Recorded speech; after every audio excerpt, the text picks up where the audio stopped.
आज के इस वीडियो में आज इन गुब्बारों को हम स्लो मोशन में देखेंगे करके। भाई स्लो मोशन में किस तरीके से इसका इम्पैक्ट पड़ेगा, किस तरीके से इसका नेचर दिखेगा, किस तरीके से हम इसको देखेंगे कि भाई किस तरीके से लगेगा स्लो मोशन में। तो भाई हमारा सिंपल से जुगाड़ ये रहा, हम इसको ऊपर से बलून्स को ऊपर से छोड़ेंगे और इस तरीके से नीचे आएगा और स्लो मोशन में आपको दिखने को मिलेगा। तो हम इस वीडियो को स्टार्ट करेंगे। चलो भाई वीडियो को स्टार्ट करते हैं।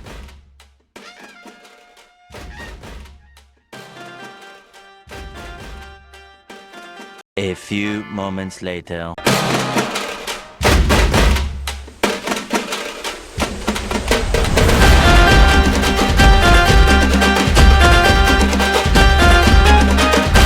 A few moments later.